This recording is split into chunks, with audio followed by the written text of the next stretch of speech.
الحمد لله وحده والصلاة والسلام على من لا نبي بعده. اللهم صل على سيدنا مولانا محمد وعلى آل سيدنا مولانا محمد كما صليت على إبراهيم وعلى آل إبراهيم إنك حميد مجيد. أما بعد فأعوذ بالله من الشيطان الرجيم. بسم الله الرحمن الرحيم.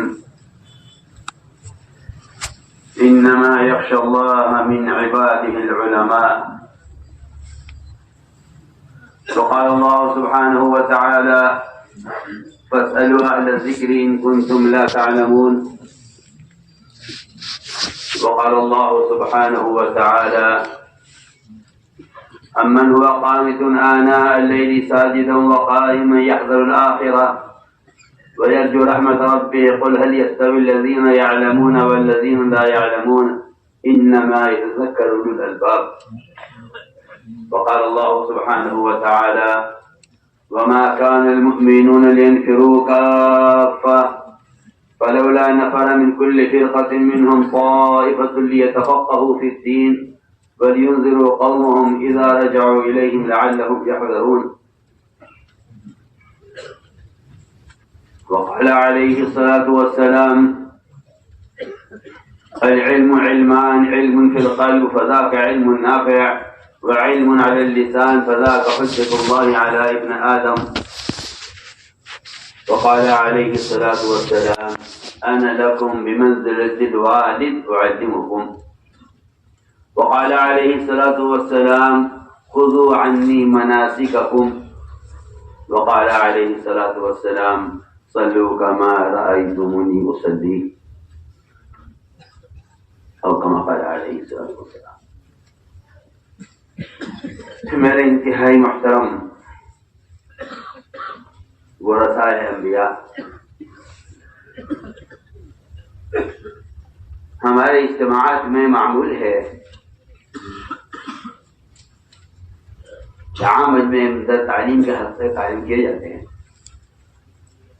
اس کے بعد کسی بات کا مذاکرہ ہوتا ہے جس میں سب سے اہم بنیادی صفت ایمان ہے.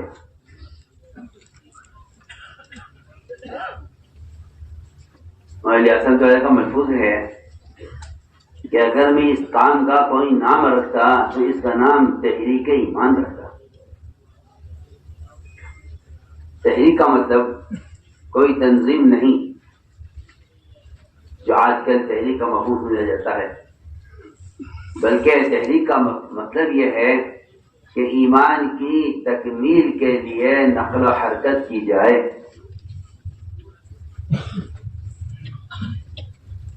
ایمان کی تکمیل کے لیے نقل و حرکت کی جائے. وجہ اس کی یہ ہے کہ جب تک تذکیر کے لیے تحریک نہ ہو یا خدا نہ کرے تحریر تذکیر کا بدل بن جائے، تحریر تذکیر کا بدل بن جائے اور تحریر بھی تحریک کا بدل بن جائے، جب بات کے پہنچانے کی سہولت ہے تو اس کے لیے نقل و حرکت کی کیا ضرورت ہے. یہ خیال کر لینا کہ جو آلات و ذرائع زمانے میں مہیا ہیں ان کے ہوتے ہوئے کیوں مشکل راستہ اختیار کیا جائے.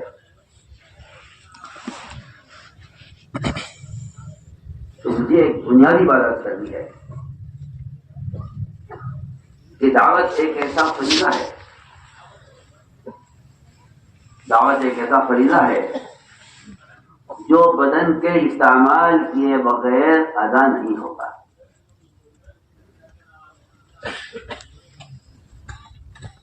مدرسہ کا منصوب چھپا ہوا ہے کہ قلم کی حیثیت تبلیغ میں اس تیمم کی ہے جو پانی کے فقدان پر اختیار کیا ہے.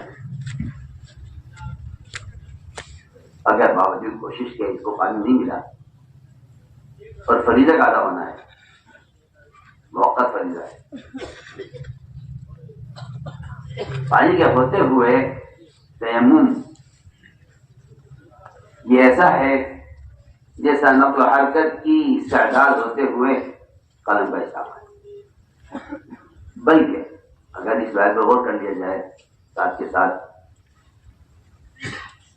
کہ زیادہ قلموں کا استعمال حدیث میں قرب قیامت کی نشانی ہے. حالانکہ دو حدیثیں ہیں. ایک روایت میں ہے کہ علم اٹھا لیا جائے گا قیامت کے قریب. ایک روایت میں یہ بھی ہے کہ قیامت کا جب قرب آ جائے گا تو قلم جل جائے گا.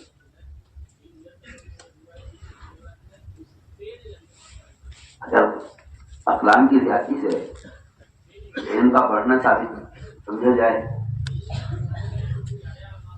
تو پھر ان دونوں حدیثوں کو جمع کیسے کیا جائے گا کہ وہاں قرب قیامت کی علامت رفع علم اور یہاں قرب قیامت کی علامت کثرت اقلام. میں نے غور کیا تو یہ بات سمجھ میں آئی کہ صرف ایک آدمی کو دین کیا ہے اس کی اطلاع کر دینا یہ گویا کہ یہی صحبت والی تعلیم کا بدل ہو جائے اور یہی دین کی بات کو امت تک پہنچانے کی فضیلت کا بدل ہو جائے. جبکہ نفع تذکیر میں ہے اور تذکیر کا امر بندے کے لیے ہے. تو ہم ایک بنیاد جو اس وقت امت میں سے عام طور پر بالکل مخفی ہو کر رہ گئی ہے. ہمارا دل چاہتا ہے آپ ماشاءاللہ علماء ہیں, اللہ نے آپ کو علم دیا ہے,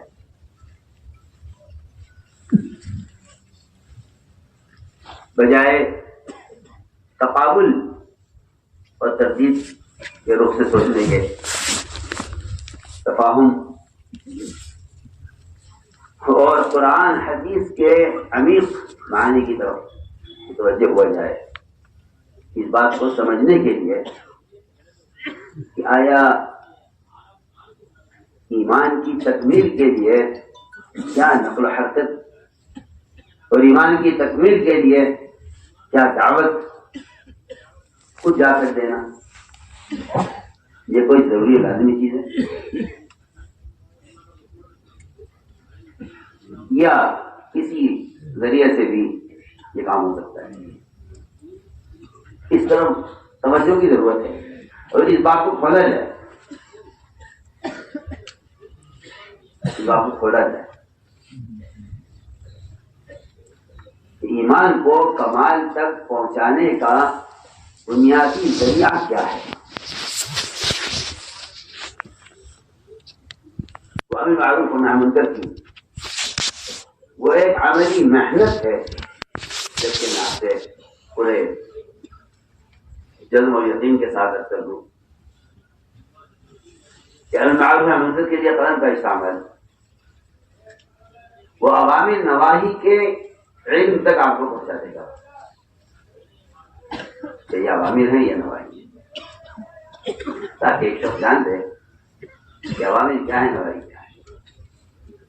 لیکن مدعو کے اندر عوامل پر چلنے کی استعداد اور منکر سے بچنے کی استعداد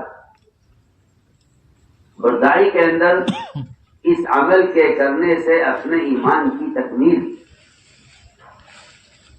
یہ تو تقاضا کرتی ہے, یہ تقاضا کرتی ہے عملی طور پر ہمیں معلوم ہونا ہے.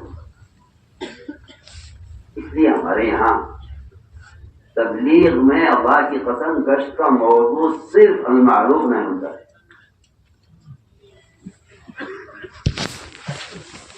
میں نے اپنی کوتا عقل اور نظر سے اخلاق کی طرف توجہ دی.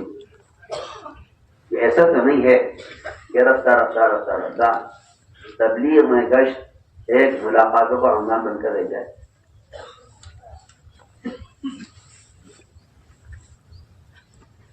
کہ بھائی دو چار ملاقاتیں کر لو, اور جو آدمی جس ماحول میں ہے اس ماحول کو اس کو دین کی بات پہنچا دی جائے. جبکہ عمل معروف و نہی عن منکر کی عملی محنت وہ تغییر کا تقاضا کرتی ہے. اس منکر کرنے والے کی جگہ کو تبدیل کیا جائے.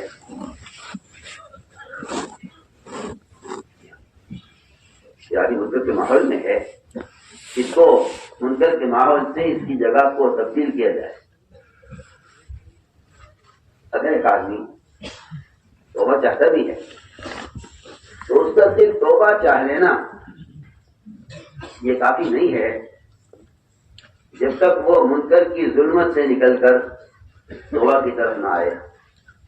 اس لیے کہ منکرات کے اثرات مقام پر اتنے زیادہ ہوتے ہیں کہ وہاں سے منکر کرنے والے کا اخراج بہت ضروری ہے.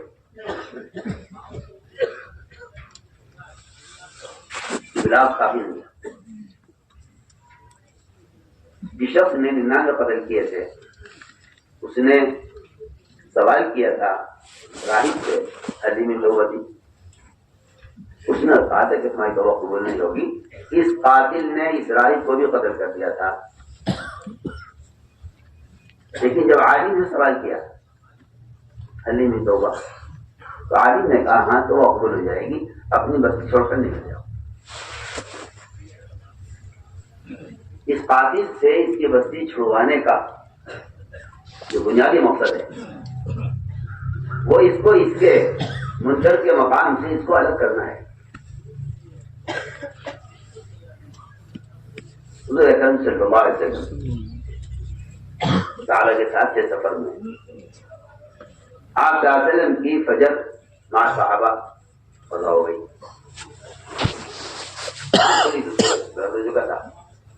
نماز قضا ہو گئی. آپ صلی اللہ علیہ وسلم نے نماز وہاں سے آگے بڑھ کر ادا کی، وہاں نہیں بڑھی. امام صاحب فرماتے ہیں کہ اس وقت سورج نکل رہا تھا، نماز میں حصے داخل کیے. امام شافعی رحمۃ اللہ علیہ فرماتے ہیں نہیں، علت یہ نہیں ہے. علت یہ ہے کہ جس وادی میں آپ تھے اس وادی میں شیاطین کا اثر تھا. آپ نے جو صحابہ کو چلایا ہے وہاں سے وہ اس وادی کے اثرات سے نکلنے کے لیے اور آگے جا کر نماز پڑھنے کا آپ نے حکم فرمایا.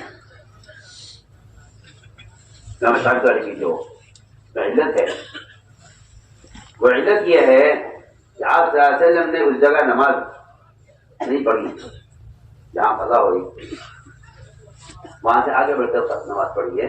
اور وہ فرماتے ہیں یہ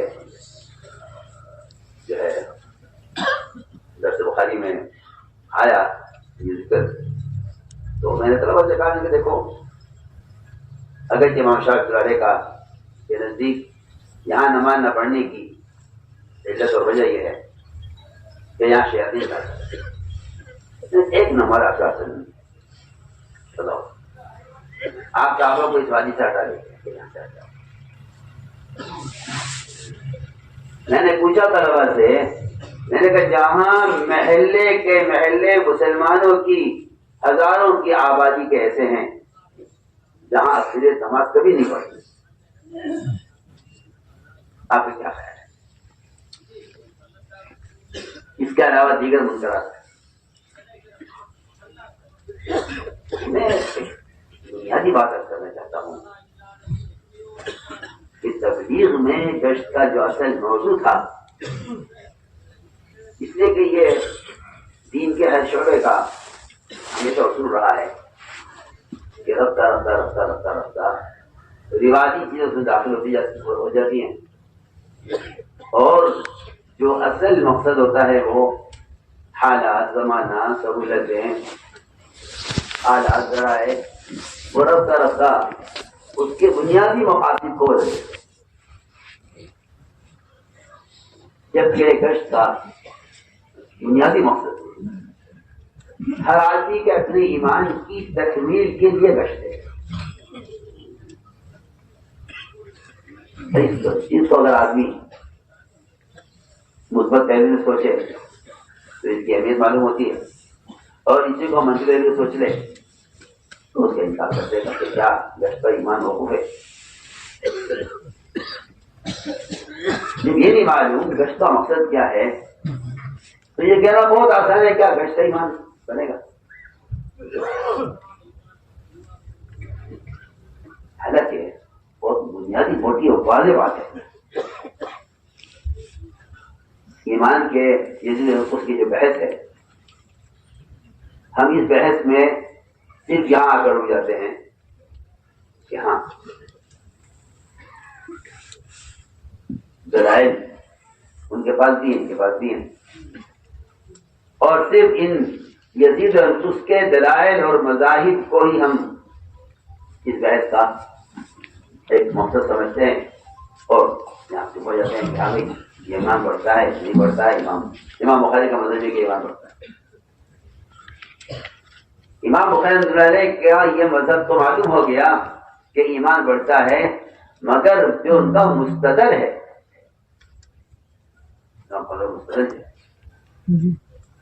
ان کا مستدل یہ ہے کہ معاذ بن جبل رضی اللہ تعالیٰ عنہ وہ لوگوں سے ملاقات کر کے کہتے تھے اجلس بنا نؤمن ساعتا، یہ معاذ بن جبل کا عمل، یہ امام بخاری کا مستدل۔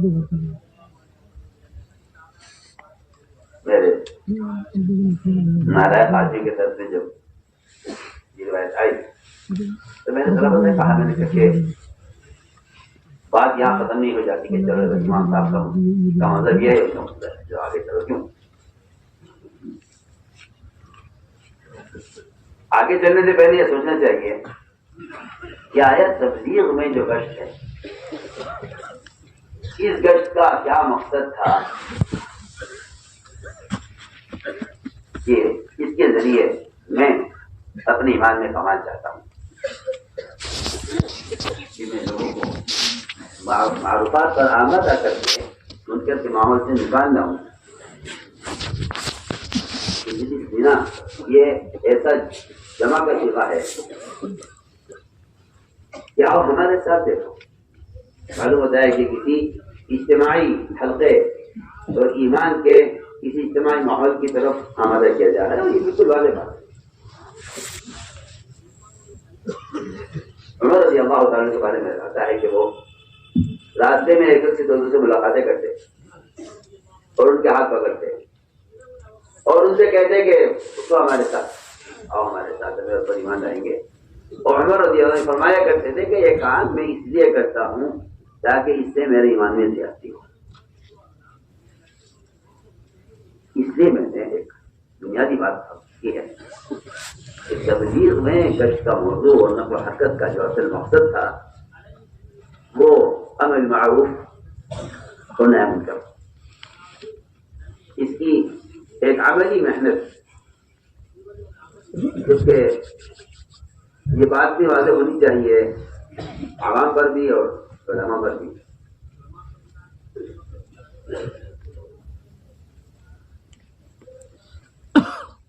کہ محض اپنی ذات سے افراد عمل کر لینا، یہ تبلیغ میں لگ کر دین سیکھ کر فارغ ہو جانا، اپنی ذات سے محض آدمی اپنی ذات سے عمل عبادت، عمل تلاوت، فرائض کی ادائیگی، نماز، روزہ، حج کے ساتھ اگر میں اپنی ذات سے ادا کر رہا ہوں تو یہ اس کے ایمان کی اتنا ایمان ہے جس سے اس کے فرائض ادا ہو رہے ہیں۔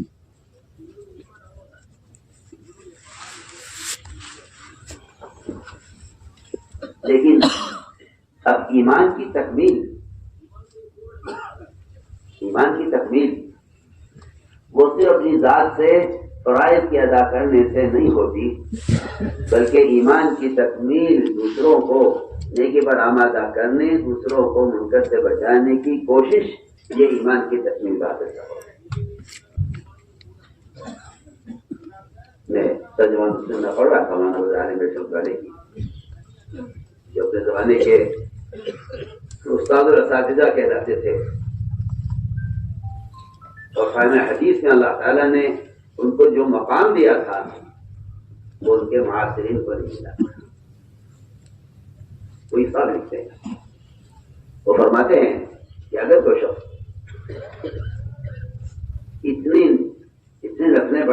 پیشانی سیاہ ہو جائے، اور اتنے روزے رکھے کہ اس کو ہونے پر خشکی جم جائے، اور زکوٰۃ وقت پر پوری پوری ادا کرے۔ وہ فرماتے ہیں کہ اسلام میں ایمان کا معیار، اسلام میں ایمان کی علامت صرف یہ نہیں ہے، بلکہ اسلام میں ایمان کا معیار اس کو قرار دیا گیا ہے کہ یہ شخص دوسروں کو نیکی پر آمادہ کرتا ہے یا نہیں، دوسروں کو منکر سے بچاتا ہے۔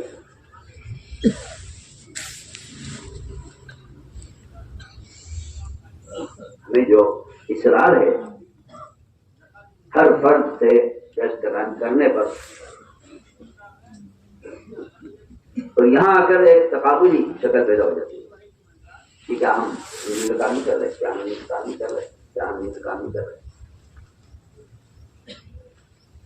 بجائے اس کو تقابلی شکل دینے کے اس کو اس سوچ کر کیا جائے کہ ان سارے خیری کاموں کے ساتھ ایک بنیادی ایسا کام چھوٹ رہا ہے جس کی ہمیں ضرورت ہے۔ اس طرح کسی جماعت میں لگے ہوئے ساتھی کو واقعی علم کی ضرورت ہے، اس طرح علماء کو عوام تک پہنچنے کی ضرورت ہے۔ میں عرض کروں گا، ابھی تو میرا دل ہی چاہتا ہے کہ اس گشت کو ایمان کی تکمیل کے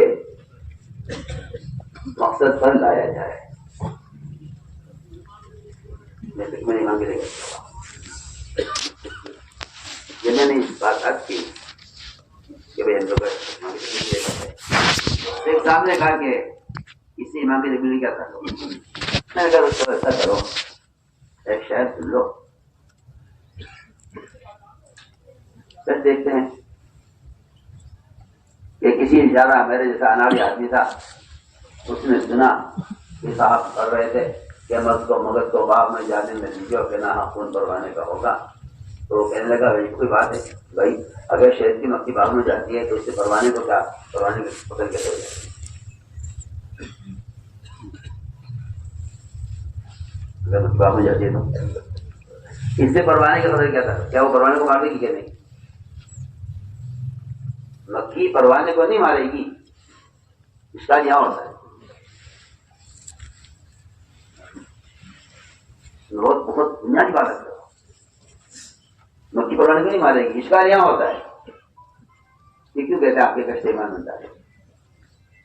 کیوں کہتے ہیں؟ نے کہا آپ ہماری بات کو سمجھے نہیں ہیں، جیسا آپ اس شہر کو نہیں سمجھے کہ مکھی کے باغ میں جانے سے پروانہ کیوں قتل ہو جائے گا۔ یہ نہیں، اس سے نہیں ہوگا۔ مکھی باغ میں جائے گی، وہاں سے رس چوسے گی پھلوں کا، پھولوں کا، اور وہاں سے رس چوس کے چھتے میں آئے گی، چھتے میں آ کر یہاں شہد بنائے گی، اسے موم بنے گا، اس موم سے موم بتی بنے گی، وہ شمع جلے گی، اس پروانہ آئے گا، یہ پروانہ جل مرے گا، سبب یہاں سے ہوا ہے۔ تفصیل میں جاؤ ذرا، تفصیل میں جاؤ نا، کیا کیوں اسی جیسی کار کر رہے ہیں؟ تفصیل میں جاؤ کہ ایک شخص جائے گا، لوگوں سے ملاقاتیں کرے گا، ان سے بات کرے گا، انہیں تیار کرے گا، انہیں وہاں سے لے کر، وہاں سے اٹھا کر یہاں مسجد چھتا میں لے کے آئے گا، جو بن یہاں لے کر آئے گا، یہاں ایمان کے حقوں میں طور بیٹھے گا، اس کے اندر استعداد پیدا ہوگی اللہ کے عوامی پر جان دے گی۔ یہ سمجھتا ہوں کہ اگر اس مکھی کے پھرنے سے یہاں موم کی بتی جل رہی ہے تو ان گشتوں سے یہاں ایمان کی روشنی جلے گی، اور اس پر اللہ تعالیٰ کی نسبت پر علم اور ایمان اور عمل پر جان دینے والے جان دیں گے۔ تو وہ صاحب کہنے لگے کہ جی میرا اشکال دور ہو گیا، میں سمجھ گیا ہوں کہ بات اس سے سی نہیں ہے کہ ان گشتوں سے ایمان بنتا ہے۔ بات یہ ہے کہ جب ان گشتوں میں صحابہ کی طرح حضرت رواحہ رضی اللہ عنہ نے جب کہا ایک سے چلو ایمان لائیں گے، سیدھی بات، چلو ایمان لائیں گے، جیسے کسی غیر مسلم سے کوئی یہ کہ آؤ ایمان لائیں گے۔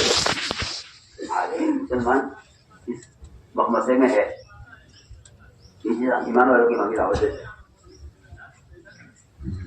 وہاں بھی صحابی کو یہ اشکال ہو گیا، ایمان لا چکے آپ صلی اللہ علیہ وسلم، تو یہ صلی اللہ رواحہ کیوں کہتا ہے ایمان لائیں گے؟ وہ گئے جا کے رکھے رسول اللہ، ابن رواحہ ہمارے پاس آتا ہے، کہتا ہے آؤ اٹھو ایمان لائیں گے، ہم تو آپ ایمان لا چکے، یہ کون سا نیا ایمان کی طرف دعوت دینے لگا ہے؟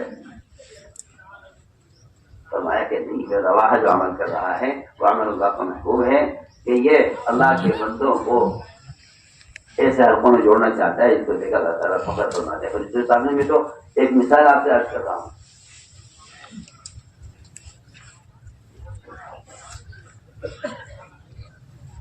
تو میں نے کیا کہ بجائے دور بیٹھ کر ان تبلیغ والوں کے عمل کو دیکھ کر اشکال کرنے کے، ہمارا دل چاہتا ہے کہ آپ رات کا علم تازہ ہے، آپ علم کی روشنی میں گہرے اتریے،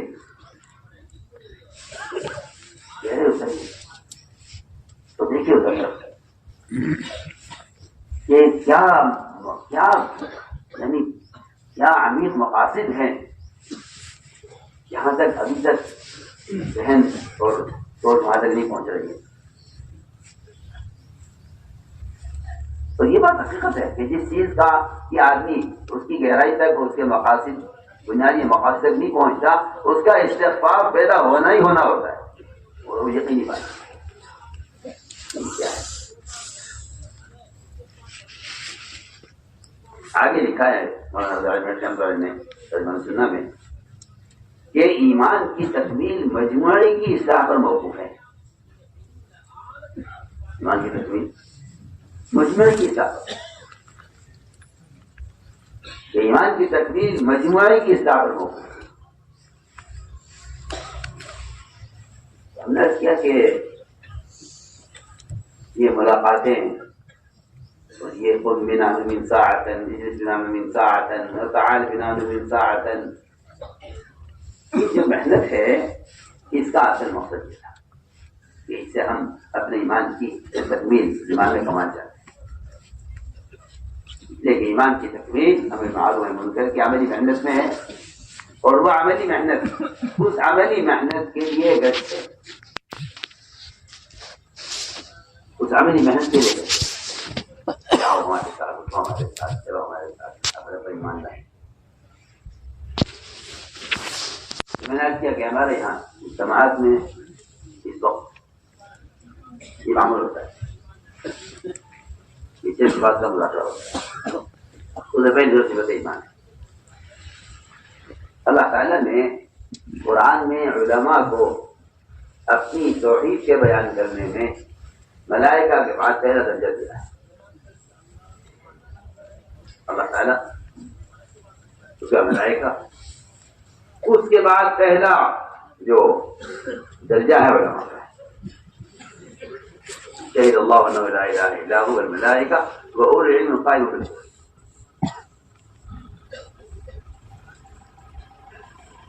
اور یہ بات اس وقت امت میں عام ہے کہ اللہ تعالیٰ کی توحید کا ایک تصور ہے ذہنوں میں، اس کو لوگ سمجھتے ہیں کہ یہ توحید ہے، جبکہ علماء نے لکھا ہے کہ احکام کا علم بذات مقصود نہیں ہے، احکام کا علم عمل کے لیے مقصود ہے۔ جو چیز بذات مقصود نہیں ہے اس سے برابر ہو جائے گی، جو بذات مقصود نہیں ہے اس سے برابر ہو جائے گی، لیکن جو چیز بذات مقصود ہے اس سے برابر نہیں ہوگی۔ توحید کا بیان کرنا بذات مقصود ہے، احکام کا علم عمل کے لیے مقصود ہے۔ جب آدمی احکام کا علم حاصل کر لے گا تو اس سے عمل کا اس سے جب آدمی احکام کا علم حاصل کر لے گا تو اس سے عمل کا مطالبہ ہے، عمل کا مطالبہ ہے۔ کیا سے فارغ ہو گئے؟ اب اندر کے علم سے نماز پڑھیے، اندر کے علم سے روزہ رکھیے، اندر کے علم سے زکات دیجیے، اندر کے علم سے آپ سارے اعمال سارے افعال اندر کے علم سے کیجیے، آپ علم سے فارغ ہو گئے۔ لیکن توحید سے مومن کو فراغت نہیں ہے کہ اللہ تعالیٰ کی وحدانیت کا بیان کرنا بذات مقصود ہے۔ امت کے جو عقائد بگڑتے ہیں اور اس کی بنیادی وجہ یہ ہے کہ روزانہ کوئی وقت ہر مسلمان کے لیے اللہ کے توحید کو سننے یا بولنے کا یہ معمول ابھی ختم ہو گیا ہے۔ گویا ایمانیات وہ ایک کورس ہے جس سے ہم گزر چکے ہیں، پڑھانے والے بھی گزر جاتے ہیں، پڑھانے والے بھی گزر جاتے ہیں۔ جبکہ میں نے عرض کیا کہ ایمان اللہ کی توحید کا بیان کرنا یہ بالذات مخصوص ہے، کیونکہ ساری نیکیوں کا مدار توحید پر ہے۔ اس وقت امت کا جو سب سے بنیادی امت کا نقصان اور امت میں جو ایک بنیادی مرض ہے وہ سب سے بنیادی چیز عقائد، کیونکہ کفر کا یہ معمول ہے کہ وہ پہلا حملہ عقائد پر کر دیتا ہے۔ اور میں تصور کرتا ہوں کہ میں آپ سمجھتے ہو کہ آدمی مسلمان ہے، وہ تو ساتھ بیٹھ کر حال دیکھ کر معلوم ہوتا ہے کہ یہ آدمی اندر سے کیا کیا حال ہے۔ ابھی جماعت والے کام کر رہے تھے مستورات ایک علاقے میں، گھر میں جماعت داخل ہوئی تو مسلمان کے گھر میں بلکہ اس کے مسجد کے مؤذن کے گھر میں ایک بت باقاعدہ مجسم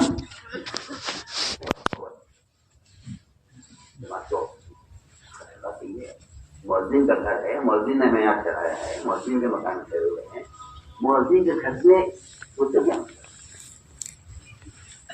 مسلمان نے مسلمان سے پوچھا کہ کیا ایسا کیوں ہے ہمارے گھر میں؟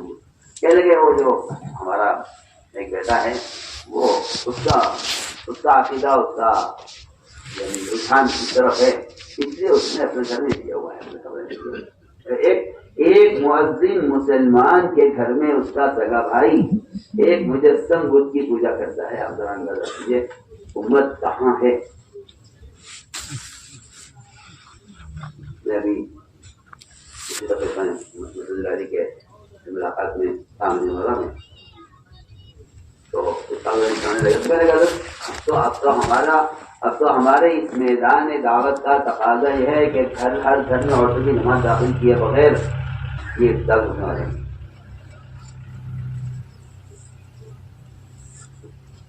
سن رہے تھے میں نے یہ صورت حال، کیونکہ جب تک عوام اور علماء ان کے درمیان اجتماع نہیں ہوگا، میں اللہ کی قسم دیتا ہوں کہ آپ کسی چاہے اچھی کتاب لکھ دیا، میری بات کو آپ غلط مفہوم پہ لے جائیں وہ آپ کو اختیار ہے، لیکن میں 100 بار آپ سے فتویٰ کرتا ہوں کہ عوام کو اس بہتے سمندر کو آپ کے تعلیفات سے اور آپ کے مکتوبات سے اسے کوئی مطلب نہیں۔ کتنی کتابیں ڈاکٹروں نے لکھی ہیں امراض پر، دواؤں پر، علاج پر، اطباء نے بھی، یونانی ڈاکٹروں نے بھی، سب نے۔ جو آدمی اپنے اندر مرض چھپائے بیٹھا ہوا ہے، یہ کتاب اس کا کیا علاج کرے گی؟ سوال ہے یہ کہ صحبت اور اختلاط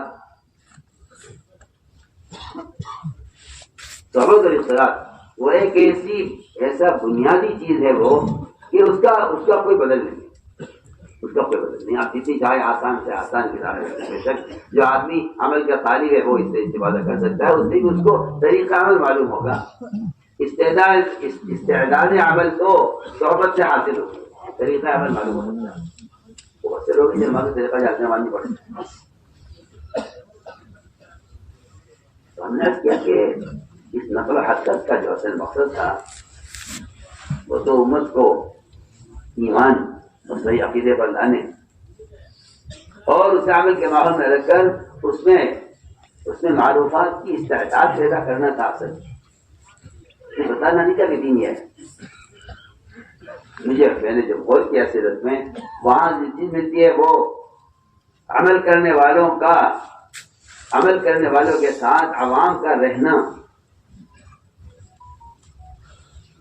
آپ میں اور اسے ثقیف کو مشین میں ٹھہرا کر اور اگر انکسان کو مشین میں باندھ کر اور چور کو مشین میں رکھ کر اصل تعلیم اس بات کی تھی کہ یہ اس کے اندر عمل کی استعداد پیدا کرنی ہے اور اس کے اندر سے اس گناہ کی کا تقاضا ختم کرنا ہے۔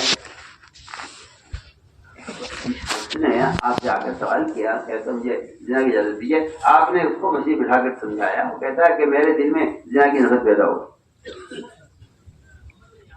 صرف بتا دینا کہ حلال حرام کیا ہے، اگر یہ بتا دینا صحبت کے بغیر نہیں ہے اور ماحول کے بغیر نہیں ہے. اس لیے میں تو ساتھ میں بات کرتا ہوں کہ مدارس کا قیام وہ ایک ایسا بنیادی فریضہ ہے کہ جس کے بغیر وہ رجال تیار خدا کی قسم نہیں ہو سکتے جو باہر جا کر اس عوام کے ارتداد کے بہتے سمندر کو روک سکیں.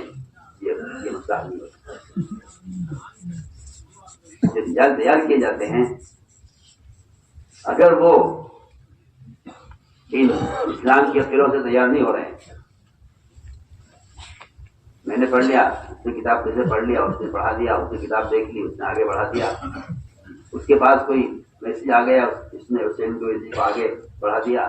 تو حیران ہوں کہ ان آلات نے تعلیم کی بنیاد اکھاڑ کے پھینک دی ہے. آپ پتہ نہیں کس خیال میں ہیں اور آپ کی ذہن میں ہیں, اور آپ کو جواب کی ایسی پٹی بندی ہے آنکھوں پر آپ کے کہ آپ اس بات کو ماننے کو تیار نہیں ہیں. جو بنیاد کی صحبت اس کو ان آلات نے اکھاڑ پھینکا ہے بالکل. جس کو آپ سمجھتے ہیں کہ یہ زمانے کی ضرورت ہے اور یہ بنیادی زمانے کا تقاضا ہے. اور یہ سرا میں تو حیران ہوں کہ رواج کو رائج کرنے کے لیے حدیث کا استعمال یہ اتنی بڑی جرأت اور اتنا بڑا گناہ ہے, اس کی طرف بالکل طبیعتیں منتبہ نہیں ہیں. میں حیران کہ جس مزاج نے تربیت کی بنیاد اکھاڑ پھینکی ہے,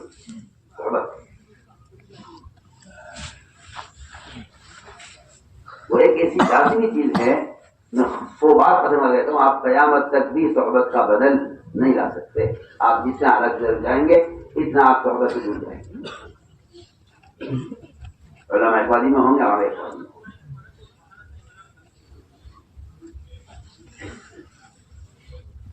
ہمارا جو اصل مقصد تھا وہ کہ علماء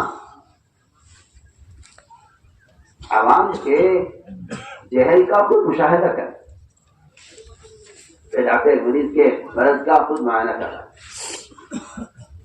آپ صلی اللہ علیہ وسلم نے لفظی بیان فرمائی ہے, شاشر کی روایت ہے, جیسے خبر پر معائنہ.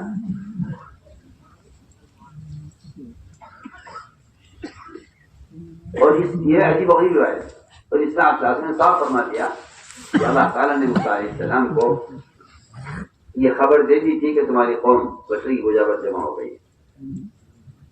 یہ خبر مل گئی تھی, لیکن آپ فرما رہے ہیں حدیث میں کہ جو غصہ اور غم پیدا ہوا ہے موسیٰ علیہ السلام کے اندر, وہ قوم کے اطاعت کا معائنہ سے, قوم کے اطاعت کے معائنے سے پیدا ہوا ہے. یہ خبر سے نہیں ہے, خبر یقینی ہے, خبر یقینی ہے, اللہ تعالیٰ کو خبر دے.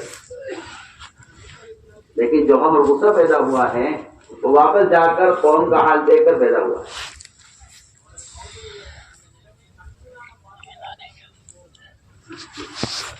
یہ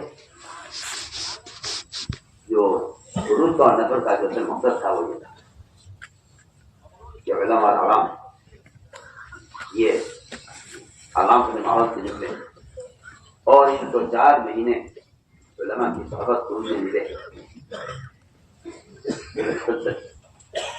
اس لیے کہ یہ بات بالکل واضح ہے کہ عوام کو اتنی مدت علماء کی صحبت, اتنی بڑی تعداد عوام کی, اتنی بڑی تعداد عوام کی انہیں کسی ادارے میں صحبت کا موقع مل جائے, یہ اتنے عوام کو کا احاطہ یہ نظام نہیں کر سکتا. اگر کر نہیں سکتا ہو تب بھی یہ بات, یہ روایت اس بات کی مقتضی ہے کہ آپ جا کر قوم کا حال دیکھیں.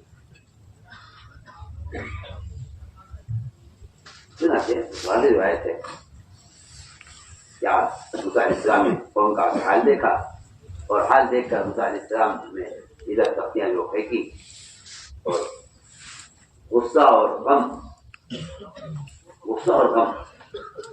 اپنی محنت کی نے کا غم اور قوم کی حرکت پر غصہ, یہ دو چیزیں جمع ہوئی تو اس نے قوم کو واپس لوٹا دیا. ذات سے ہدایت کی۔ میں کیا کر رہا ہوں کہ خدا نہ کرے اس راستے کے خروج سے علماء کے اپنی ذمہ داریاں تجویز کی اور تعریف کی اور فتوے کی، ان کا چھڑوانا مقصود نہیں ہے، عوام کے جہل کا مشاہدہ کروانا مقصود ہے، عوام کے جہل کا مشاہدہ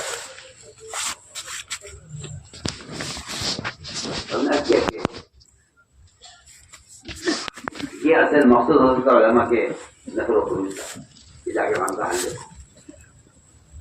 آپ چاہتے ہیں کہ پاس اہل علم کی طرف سے مطالبہ آیا کہ ہمارے علاقے میں اسلام آ گیا ہے لیکن علم نہیں آیا، جماعتیں تھیں علماء کی۔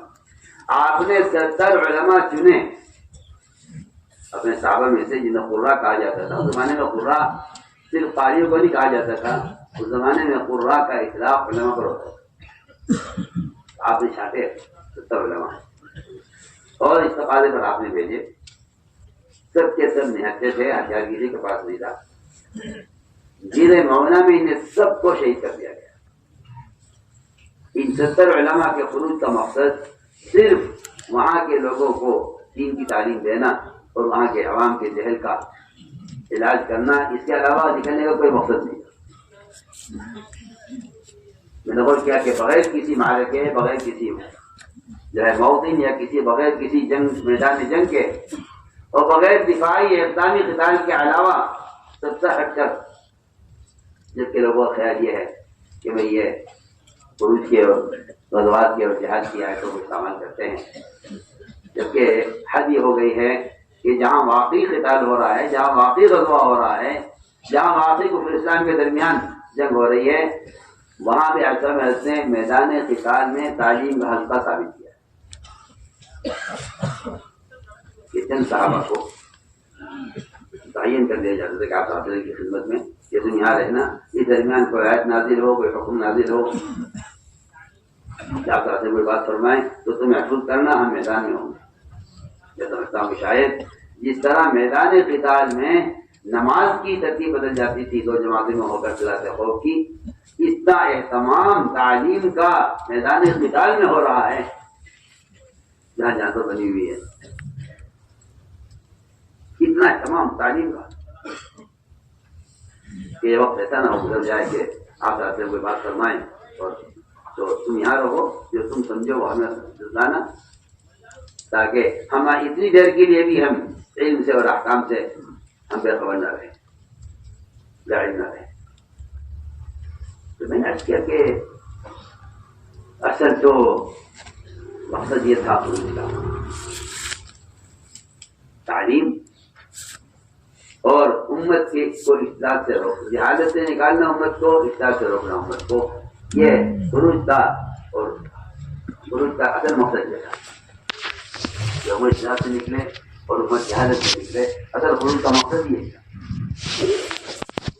اسی لیے قرآن نے نفر کو جو جوڑا ہے، قرآن نے اصل تعلیم کے ساتھ جوڑا ہے۔ فَلَوْلَا نَفَرَ مِنْ كُلِّ فِرْقَةٍ مِّنْهُمْ طَائِفَةٌ لِيَتَفَقَّهُوا فِي الدِّينِ، اور یہ يتفقهوا ایسا جو ہے لازم لائے ہیں، لفظ لازم استعمال کیا ہے، لِيَتَفَقَّهوا، اور يتفقهوا یہ کا مطلب تو تقاضا یہ کرتا ہے یہ لفظ کہ یہ میرا عالم کا نکلنا اس کی اپنی ذات کے لیے ہے، تاکہ اسے عوام کے جہل اور عوام کے اجلاس اور اس کی وجہ عوام پر جو اللہ کی نعمتیں ہیں ان کا مشاہدہ کرے، تاکہ اس مشاہدے سے اس کی تحریر مؤثر ہو جائے۔ وَلِيُنذِرَ قَوْمَهُمْ إِذَا رَجَعُوا إِلَيْهِمْ لَعَلَّهُمْ يَحْذَرُونَ، کہ یہ دیکھے قوم کا حال نکلتا ہے۔ اور یہ فقہ نہیں فرمائے کہ یہ تفقہ فرمایا، تو جانتے کہ لازم ہے اپنے لیے۔ میں تو کہا کرتا ہوں کہ جو ڈاکٹر مریضوں کے درمیان میں رہتے ہیں انہیں امراض اور امراض کی دواؤں کا اتنا استحضار ہوتا ہے کہ وہ بہت جلدی دوا کی حفاظت کر دیتے ہیں۔ جو علماء عوام کے درمیان میں رہتے ہیں انہیں عوام کے امراض کا، ان کی روحانی بیماریوں کا، ان کے فاسد عقائد کا، اس کے علاج کا اتنا استحضار ہو جاتا ہے کہ وہ آسانی کے ساتھ ان کو مسئلہ بتانے میں، فتویٰ دینے میں اور ان کو سنبھالنے میں۔ ایک افسوس کی بات یہ ہے کہ عوام ایک میدان میں ہے، ایک وادی میں ہے، عوام علماء ایک وادی میں ہے، عوام ایک وادی میں ہے۔ ان کا یہ اختلاط ہونا چاہیے تھا، وہ نہیں ہے۔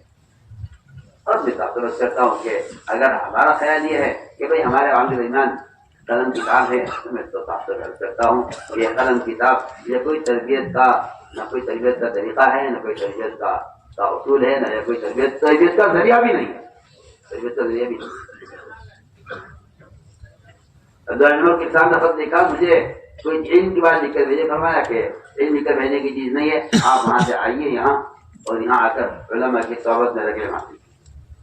میں کہتا ہوں کہ صحبت ایسی بنیادی چیز ہے، ہر چھوٹے کو اپنے بڑے سے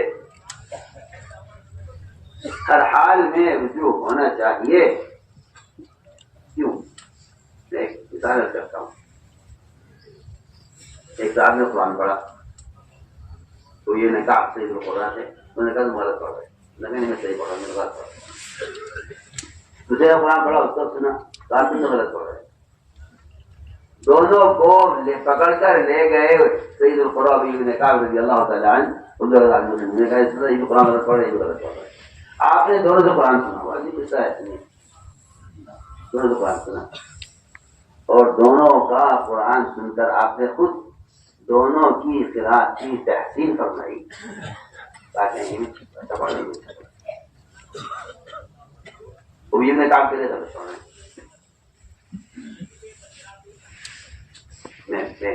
صحبت اور ہر کام میں چھوٹوں کا بڑوں سے ربط رہنا، میں اس کی اہمیت رکھ کر رہا ہوں۔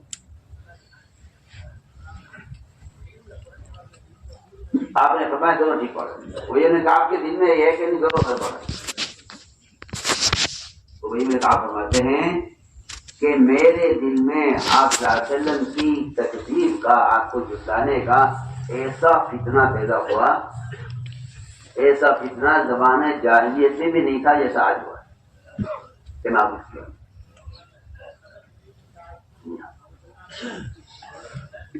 یہ بہت نازک قصہ ہے اور یہ بہت عبرت کا اور بہت توجہ دینے کی بات ہے۔ یہ میں آپ کی تکلیف کرتا ہوں، یہ غلط پڑھ رہے ہیں کیونکہ وہی میرے کام کے پاس قرات کا جتنا علم ہے وہ کیا ان کے پاس ہے، اور اپنے علم کی بنیاد پر ان کی دونوں کی قرات کو غلط کیا دیا، دونوں غلط کیا۔ فرماتے ہیں کہ جب میرے دل میں اتنا پیدا ہو گیا کہ نہ آپ کو اطلاع نعوذ باللہ، تو آپ صلی اللہ علیہ وسلم سمجھ گیا ہے کہ ابئی کے دل میں شک ہے۔ آپ فرماتے ہیں آپ نے میرے سینے پر ہاتھ رکھا تو میرے آپ کے ہاتھ رکھتے ہی میں سر سے لے کر پیر تک پسینہ پسینہ ہو گیا، اور میرے اذعان اور یقین کا حال یہ تھا کہ میں اللہ تعالیٰ کو اپنی آنکھوں سے دیکھ رہا تھا۔ جو آپ نے دیکھا کہ اب اس کا یہ دل سے یہ فتنہ نکل گیا ہے اور یہ شک دور ہو گیا ہے، تو آج میں اللہ تعالیٰ سے دعا کی تھی کہ اللہ میری امت تو بہت امی ہے، ان پڑھ ہے، اگر تم نے ایک طرح سے قرآن کے پڑھنے کا حکم دے دیا ان کے لیے مشکل ہو جائے گی، تو ان کو 7 طرح پڑھنے کی اجازت ہے۔ یہ سب تعارف کی جو حدیث ہے اس کا اصل موقع یہ تھا، آپ نمایاں ہو بھائی اللہ تعالیٰ نے 7 طرح پڑھنے کی اجازت دے دی ہے، یہ بھی صحیح پڑھ رہی ہے۔ یہ اتنی بڑی بات جو ہوئی ہے صرف صحبت کی وجہ سے ہوئی ہے، ورنہ وہی نہ کرنے سے کیا بڑھتا ہے کہ آپ کا جو وقت درکار ہے وہ آپ کا وقت بھی درکار نہیں ہے کہ آپ نوز باللہ آپ کے پاس نہیں ہے یا آپ کو سیکھنا ہے، نہیں، اس کی بنیادی وجہ یہ ہے۔ یہ زمانے کا حادثہ یہ ہے کہ ہر عالم عالم نہیں، اگر ہر عالم عالم ہو جائے تو امت سے جہل ایسا ختم ہو جائے گا جیسے ہر مالدار اگر بزرگی ہو جائے تو امت سے فقر ختم ہو جائے گا۔ ہے ان کے پاس مانے ہیں. اگر صرف امت زکات دے دے اغنیا دنیا کے تو دنیا سے فقر ختم ہو جائے. یہ ہماری جانتی ہے کہ حافظات جو سرکار ہے اس کی امت کو شدید ترین ضرورت ہے. اس لیے حضور اکرم صلی اللہ علیہ وسلم نے اپنے علم میں اور اپنی علم کے جو ہے اپنے درس میں صرف حصہ تعلیمی کا نہیں رکھا. آپ صاحب علم کی صحبت میں رہ کر جو آگے کے علم حاصل کر رہے ہیں فرماتے کہ میں آپ سے لوگ تو خط والے سوال دیتے میں خط والے میں سوال کرتا کتنے کیا پیش آئیں گے پھر کیا پیش آئے گا. تو وہ بھی تھے بعض صحابہ جو آج کی صحبت میں رہتے تھے اور وہ مختلف علوم میں تخصصات اور آگے کے علم پر حاصل کرتے تھے. آپ صلی اللہ علیہ وسلم کے درمیان تھے اور آپ بیان فرما رہے تھے. اس بیان کے دوران دروازے پر ایک آدمی آیا اور اس نے وہیں سے آواز دے کر کہا آدمی تین عرض دنوں. آپ نے یہ نہیں خیال کیا کہ یہ تو اسلام میں نیا ہے, اسے عقائد کی خبر نہیں ہے, اس کو تو کسی تعلیم کے حوالے کرتے ہیں اپنے مطلب کہ بھائی تو اس کو پڑھا دے سمجھا دے. آدمی کیا کہہ رہا ہے یا یہ فرماتے کہ بھائی تم بعد میں آنا دیا مشغول ہے. آپ نے اپنے تمام علماء صحابہ کو اس طرح متوجہ کرنے اس کی اہمیت بتانے کے لیے آپ منبر سے اترے. بیان آپ نے درمیان میں ختم کیا اس کی آتے ہی اور آپ گئے اور جا کر دروازے پر آپ تشریف فرما ہوئے. وہیں آپ کے لیے کرسی لائے گی کے فائد ہوئے کے تھے اس پر آپ بیٹھے اور آپ نے بیٹھ کر اس نئے آرابی کو اسلام کے فرائض کا خود سکھلائے. یہ سمجھتا ہوں کہ آپ کا یہ فیض عوام تک نبی بذات خود ورنہ آپ کے شاگرد موجود ہے. اور اس کا کوئی سوال ایسا چڑھا نہیں تھا کہ جس سے کہ آپ کا علم کی ضرورت پڑتی ہے. رضی اللہ تعالیٰ ممبر سے اس طرح حیات سکھلاتے تھے جیسے کسی بچے کو عبادت سکھلائی جاتی ہے. کوئی آدمی اللہ تعالیٰ غریب رحمت کرے مولانا کو وہ حصہ وہ آدمی اتنا گہری نظر رکھنے والا تھا. اس لیے کہ یہ بات میں بطور تشکر بیان کرتا ہوں کہ جن لوگوں کا لمبا ہماری اساسی طور پر گزرا ان کی نظریں اتنی گہری تھی اس کام کے متعلق کہ پھر اللہ نے ان سے بڑے بڑے کام بھی لیے ہیں. حالانکہ ان کے معاصرین نے بھی بعد میں ان کی بات سے اتفاق نہیں کیا, لیکن ان کی نظریں بہت دور رس اور بہت گہری تھی. مجھے فرما گئے کہ اگر مکاتب کا جال نہ بچھایا گیا اور علماء نے مکاتب کو نہ قائم کیا تو انقلاب ہر جگہ داخل ہو جائے گا سوائے مساجد کے. کہاں داخل ہو سکتے قیامت ہو جائے گی. یہ اس طرح اشارہ ہے کہ جن عوام کے راستے سے انقلاب باطل کا آئے گا اگر ان کا تعلق مساجد سے ہے. اسی لیے امام المحدثین ابو ہریرہ رضی اللہ تعالیٰ عنہ کا اور میں کر چکا ہوں امام قیامت جبل کا ان کا جو گشت ہے بازار میں عام لوگوں کے لیے آؤ ہمارے ساتھ چلو ہمارے ساتھ, بلکہ کھلے بازار سے تعلیمی گشت کر کے لوگوں کو مسجد میں تعلیم کے لیے بھیجا کر دیا کہ مسجد میں تعلیم کا الخور ہے تم بازار میں ہو. جو لوگ یہاں کر واپس چلے گئے یہاں کوئی میرا تقسیم نہیں ان کو دوبارہ بھیجا. یہ ان کے سارے اعمال ہمارے لیے طریقہ کار ہے. اس لیے ہماری درخواست ہے کہ علماء حضرات سے درخواست یہ ہے کہ عوام کے ذہن کا خود بنایا اور عوام اور علماء کے درمیان جو ایک خلا ہے اور ایک دوری ہے یہ ابھی جب تک ختم نہیں ہوگی ہم نہیں سمجھتے کہ عوام کی تربیت اصلاح ہو سکتی ہے. اور یہ میں صاف عرض کرتا ہوں کہ یہ آپ کو 10 منٹ نصیب میں دے دیں. اللہ تعالیٰ بڑی رحمت کرے. مولانا فاروق صاحب حضرت رحمۃ اللہ علیہ کو وہ 1 منٹ کے مدرسے سے چاہتے یہ تھے کہ کم سے کم ان عوام کا جو جہل ہے فرائض سے اور اللہ کے احکام سے یہ ختم ہو جائے. سب کے بڑوں کے سب کے طریقہ کار کے مقاصد اتنے متقارب ہیں اور اتنا آپس میں متماثل ہیں، لیکن بعض والوں نے جو اس میں فصل پیدا کیا ہے اس کی وجہ سے بلا وجہ کے جو ہے شکوک و شبہات پیدا ہوتے ہیں.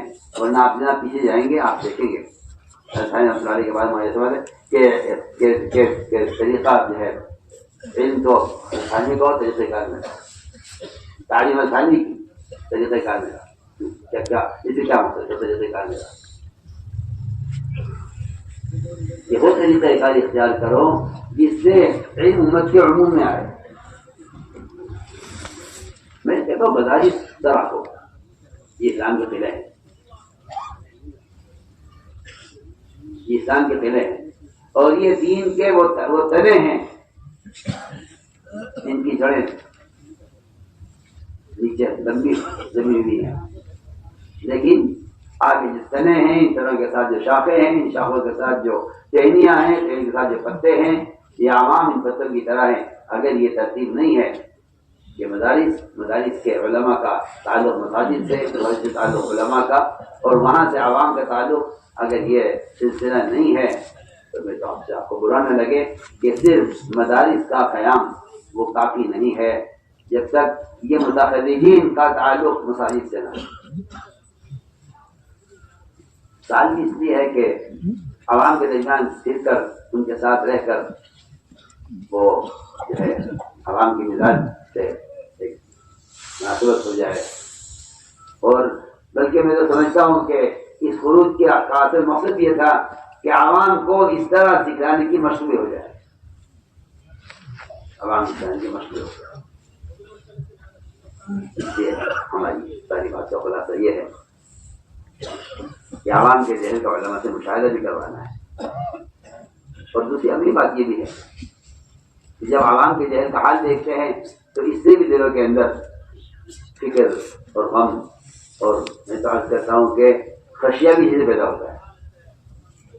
لیکن کیا کیا ایسی چیزیں ہیں کہ جس سے جو چیز عوام کی گمراہی کا اور عوام کی بے دینی کا سبب بن رہی ہے اس کا بھی مشاہدہ علماء کو کرنا چاہیے.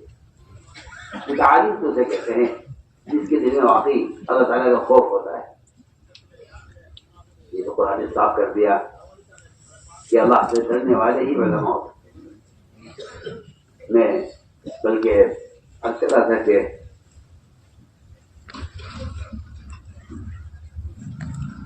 آدمی کے دل میں اگر